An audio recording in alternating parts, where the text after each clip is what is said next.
할렐루야, 그리스도를 날마다 드리는 예배 6월 30일 말씀 보겠습니다.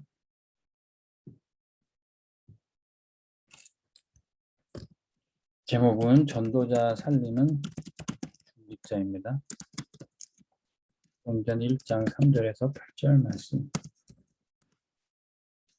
목사님이 훌륭해야 교회가 잘 되고 부흥하고 성장하는 건 맞습니다.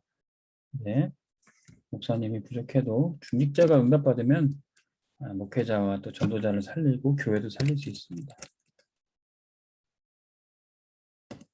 초대교회가 사실 그랬던 거죠. 초대교회 훌륭한 목회자가 있어서가 아니라 훌륭한 중직자들이 일어나서 전도자를 살려 또 교회를 살렸던 겁니다.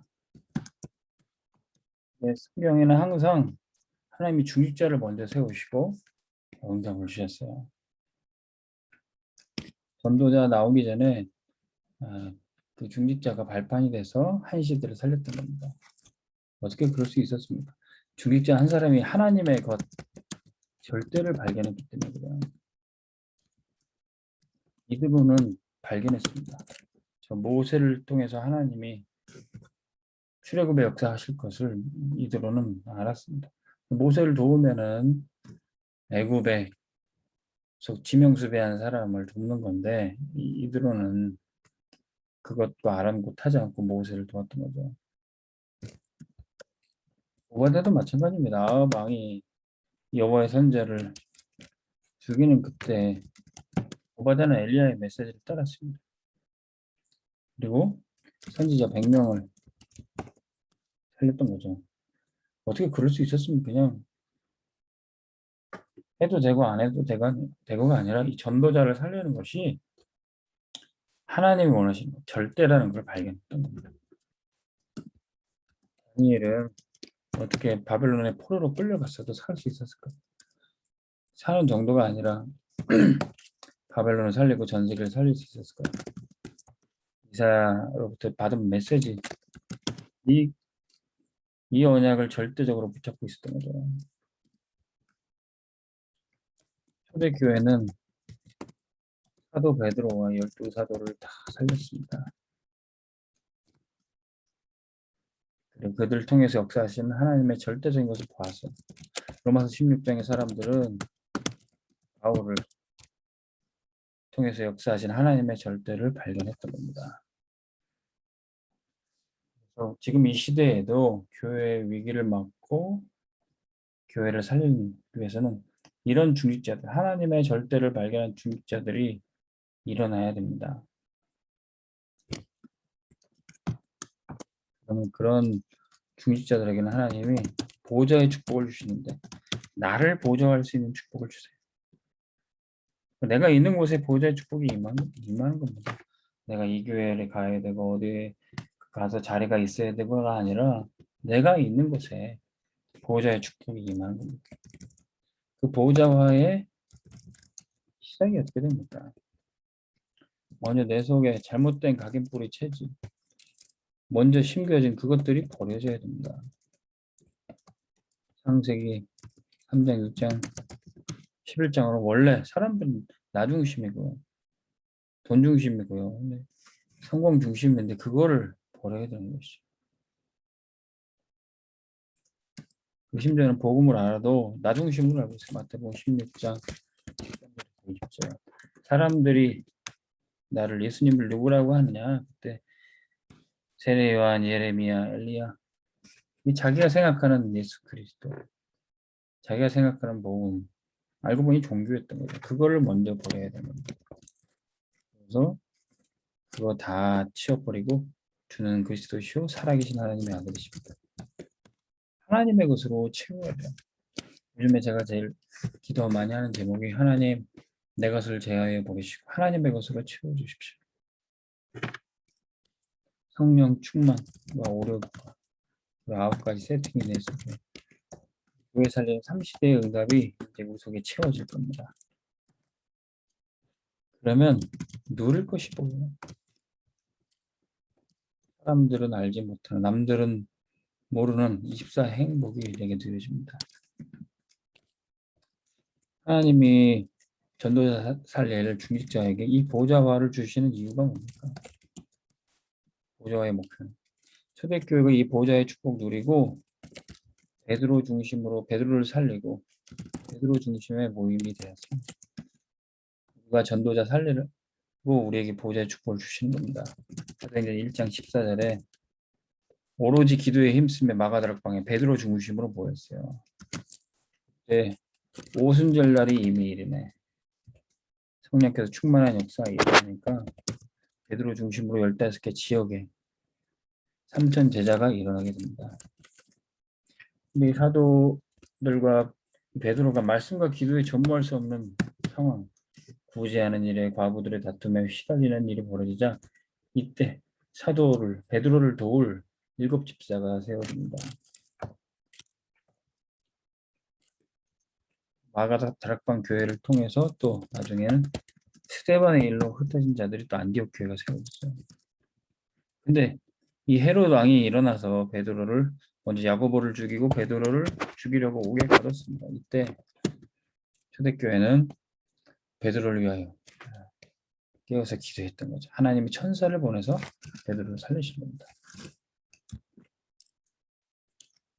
바울 중심으로 또 어떤 중직자들이 일어났습니까? 사도행전 16장에 빌립보를 중심으로 우드야 같은 중직자들이 일어났던 거죠.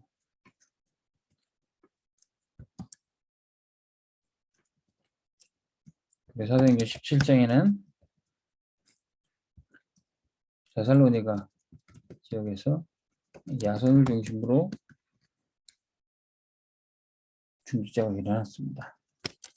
사도행전 18장에는 고린도 지역에서 브리스가 부부가 바울과 한 팀이 됐습니다. 사도행전 19장에는 에베소 지역에서 요란노 제자들이 일어났던 거죠. 하나님이 이 중직자들에게 보좌의 축복 주셔서 바울 전도자를 살리겠던 겁니다. 지금도 이 시대에도 하나님께서는 교회 살리고 전도자 살릴 중직자를 지금 준비하시고 그 중직자는 모든 교육자를 살리게 될 겁니다. 위기 만난 목회자뿐만 아니라 핍박받는 전도자, 사단이 길을 쓰고 무너뜨리는 그 주의 종들을 살릴 중직자를 하나님이 지금 이 시대에 세우고 계셔요. 저와 여러분들이 그 일에 쓰임 받기를 원합니다. 보좌와의 응답은 반드시 이제 전도자 살리면은 그 살리는 역사는 누구든지 살릴 플랫폼이 되는 거예요. 렘넌트도 살리고 위기 만난 사람도 살리고 상처받은 사람도 살리고 병든 사람, 정신문제 있는 사람도 살리는 플랫폼이 이루어집니다. 전도자 왜 살립니까?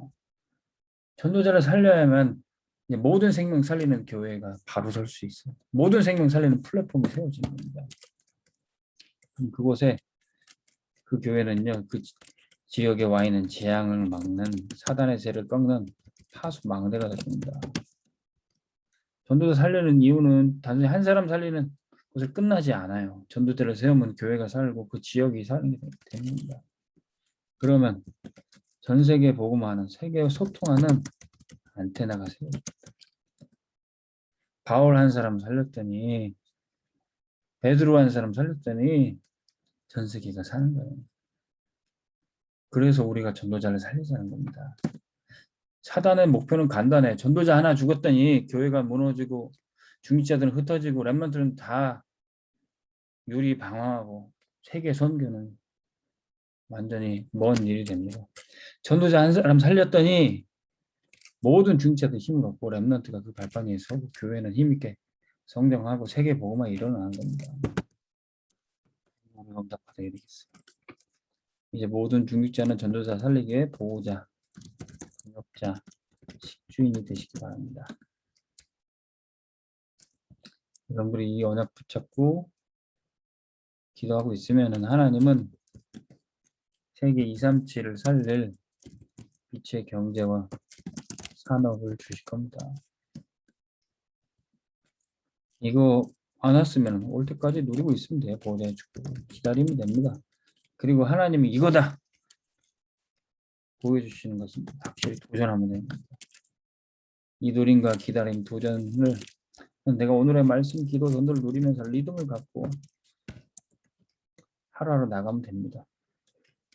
이제는 우리 팀들이 진짜 로봇처럼 가만히 있지 않고 개취급을 당해도 모든 걸 다 뛰어넘을 수 있어요. 진짜 기도만 하면 된다. 기도만 하면 더러운 귀신이 쫓아내신다. 그런 확실한 증거를 갖고 있습니다. 전도자를 쓰러뜨리고 교회 무너뜨리려는 이 더러운 귀신의 세력은 우리가 기도할 때 벌벌 떨고 쫓겨나게 되어 있습니다. 이 일에 하나님의 절대 전도자 살리고 교회 살리는 일에 생명 걸 중직자가 일어나시기를 주 이름으로 축원합니다. 하나님 아버지 감사합니다. 하나님의 절대 전도자 살리는 것을 우리가 생명 걸고 도전하게 하여 주시옵소서. 절대 계획 알았사오니 이제 절대 포기하지 않고 절대 행동하게 하여 주옵소서. 이제는 더 이상 우리가 뒤로 물러설 수가 없고 전도자 살리기 위해 생을 걸고 기도하는 주의 중직자들이 일어나게 하여 주옵소서. 예수 그리스도의 이름으로 기도합니다. 아멘. 승리하시기 바랍니다.